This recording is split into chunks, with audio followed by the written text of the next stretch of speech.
తల్లికోట యుద్ధం తరువాత విజయనగర సామ్రాజ్య చరిత్ర 5వ భాగం ఇప్పుడు తెలుసుకుందాం. దాదాపు 3 దశాబ్దాల పాటు విజయనగర సామ్రాజ్యాన్ని పరిపాలించి 67 ఏళ్ల వయసులో మరణించిన రెండవ వెంకటపతి దేవరాయలకు సంతానము లేదు. రెండవ వెంకటపతి దేవరాయల మరణం మరియు వారసత్వ సమస్యల గురించి పోర్చుగీసు చరిత్రకారుడు మాన్యుయల్ బరదాస్ గారు క్రీస్తు శకము 1616 డిసెంబర్ 12వ తేదీన రాసిన ఉత్తరంలో వివరంగా చర్చించారు. ఆ ఉత్తరాన్ని సెన్హర్ లోపెజ్ లిస్బన్లోని నేషనల్ ఆర్కీవ్స్లో భద్రంగా దాచి ఉంచిన ఉత్తరాల గుట్టలో కనుగొనడం జరిగింది. సెన్హర్ లోపెజ్ గారు ఆ ఉత్తరం నకలుని ఫర్గటెన్ ఎంపైర్ రచయిత రాబర్ట్ సుయల్ గారికి పంపించగా వారు దాన్ని ఇంగ్లీషులోకి తర్జుమా చేసి మనకు అందించారు. విజయనగర చక్రవర్తుల అమూల్యమైన చరిత్రకు సంబంధించిన సమాచారాన్ని అందించిన పోర్చుగీసు యాత్రికులకు మరియు ఫర్గటెన్ ఎంపైర్ రచయిత రాబర్ట్ సుయల్ గారికి తెలుగు జాతి ఎంతో రుణపడి ఉంది. చరిత్రలోకి వెళ్లే ముందు నాదొక చిన్న రిక్వెస్ట్. ఇంతవరకు నా ఛానల్ ఎవరైనా సబ్స్క్రైబ్ చేసుకొనకుంటే దయచేసి సబ్స్క్రైబ్ చేసుకోండి. నా వీడియో నచ్చితే లైక్ చేయండి, షేర్ చేయండి. ఇక యునెస్కో వారి విస్మృత సామ్రాజ్యం అనే పుస్తకంలోని బరదాస్ కథనం మేరకు రెండవ వెంకటపతి దేవరాయలు మరణించడానికి 3 రోజుల ముందు తన సోదరుడి కుమారుడైన శ్రీరంగ చిక్కరాయలను పిలిపించుకొని రాజ్యంలోని నాయకుల సమక్షంలో రాజముద్రికను ధరించిన తన కుడి చేతిని అతని ముందుకు చాపాడు. తన వేలికి ఉన్న రాజముద్రిక అయిన ఉంగరాన్ని గ్రహించి చక్రవర్తిగా బాధ్యతలు చేపట్టవలసిందిగా సైగ చేశాడు. అది గ్రహించిన రెండవ శ్రీరంగరాయలు కళ్ళ నిండా నీళ్లు పెట్టుకొని తనకు రాజు కావాలన్న కోరిక లేదని చెబుతూ చక్రవర్తి కాళ్ళ మీద పడి ఏడ్చాడు. అతనిని పైకి లేపాలని చుట్టూన్న వాళ్ళకి రాజు సైగ చేశాడు. వారు రాజకుమారుణ్ణి లేపి చక్రవర్తికి కుడి చేతి వైపున నిలబెట్టారు. రాజు మళ్ళా అతని వైపు చేయి చాచి తన ఉంగరాన్ని గ్రహించాలని సైగ చేశాడు. ఆ రాజముద్రిక ఎలాంటి దురదృష్టాన్ని కొని తెస్తుందో అని భయపడి స్వీకరించడానికి అయిష్టత చూపి తన్ను క్షమించాల్సిందిగా చక్రవర్తిని కోరాడు. అప్పుడు రాజు తన ఉంగరాన్ని తీసి వేలితో పట్టుకొని రెండవసారి చిక్కరాయలకు అందించడానికి ప్రయత్నించాడు. అప్పుడు చిక్కరాయలు అక్కడ ఉన్న నాయకుల సలహాను అనుసరించి ఆ ఉంగరాన్ని గ్రహించి తన తల మీద ధరించి ఆ పైన కన్నీరు కారుస్తూ వేలికి తొడుక్కున్నాడు.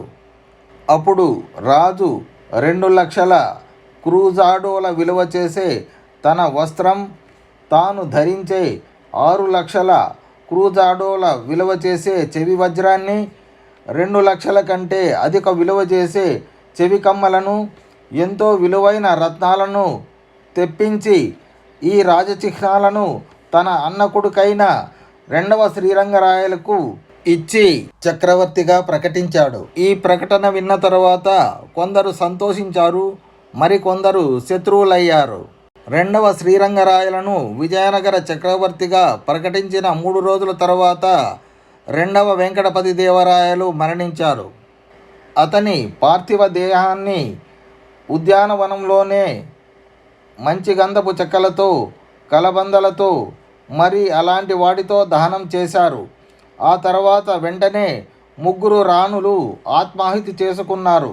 వారిలో ఒక ఆమె రాజు వయసు కలిగినదైతే మిగతా 2 35 ఏళ్ల వారు.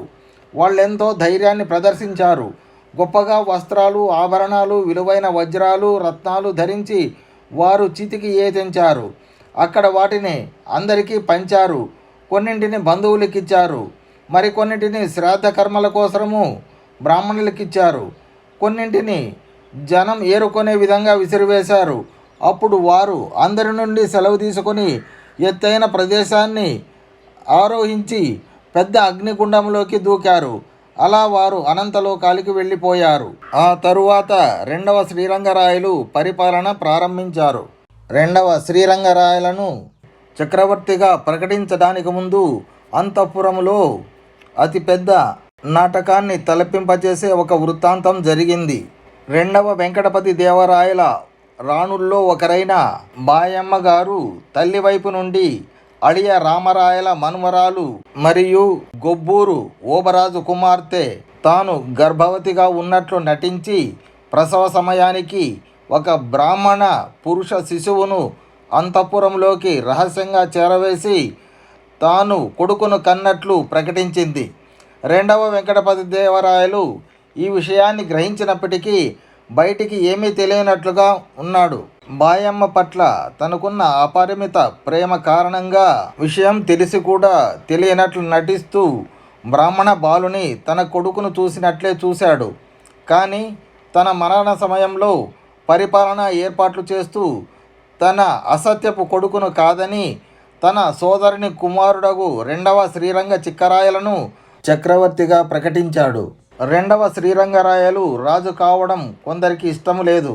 ముఖ్యంగా బాయమ్మ, ఆమె బంధువులు అతనికి వ్యతిరేకం. తాము శ్రీరంగరాయలకు విధేయత ప్రకటించే ప్రసక్తే లేదని తెలిపారు. కీర్తిశేషుడైన చక్రవర్తి ప్రసిద్ధ కుమారుణ్ణి రెండవ శ్రీరంగరాయల స్థానములో సింహాసనంపై కూర్చోబెడతామని ప్రతిజ్ఞ చేశారు. బాయమ్మ సోదరుల్లో ఒకడైన గొబ్బూరు జగ్గరాజు, అతని ముఖ్య అనుచరులు తిమ్మానాయకుడు, మాకరాజు వీళ్ళు ప్రతిపక్షానికి నాయకత్వం వహించి అదును కోసం ఎదురు చూడసాగారు. సామ్రాజ్య పాలనలో రెండవ శ్రీరంగరాయలు అనుసరించిన తెలివి తక్కువ విధానం తన సమర్థకుల భావాలను గాయపరిచింది, శత్రువుల చేతులకు బలాన్నిచ్చింది.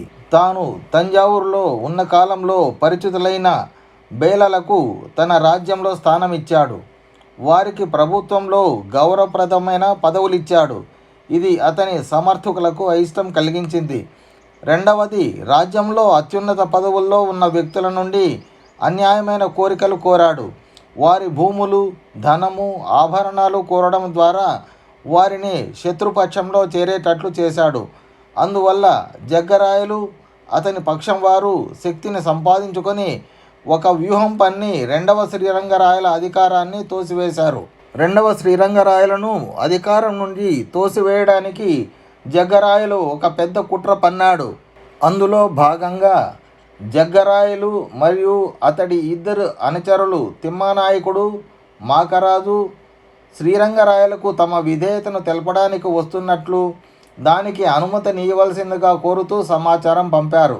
పాపం శ్రీరంగరాయలు అతన్ని తన సమ్ముఖానికి అనుమతించాడు. జగ్గరాయలు 10,000 మందిని ఎంపిక చేసుకొని మిగతా వారిని నగరం బయట విడిచి తన అనుచరులతో దుర్గంలోకి వచ్చాడు. మిగతా ఇద్దరు కుట్రదారులు కూడా ఆ పనే చేశారు.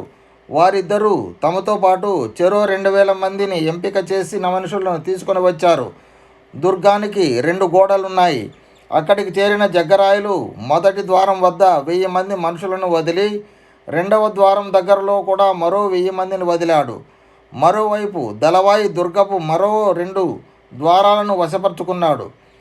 కొంత గోల అవటం, రాజద్రోహపు కేకలు వినిపించడంతో రాజు రాజభవనపు ద్వారాలను మూయవలసిందిగా ఆదేశించాడు. కుట్రదారులు ద్వారాలు విరగొట్టి చక్రవర్తి లొంగిపోతే అతని ప్రాణానికి ఎలాంటి హాని కలిగించమని హామీ ఇచ్చారు.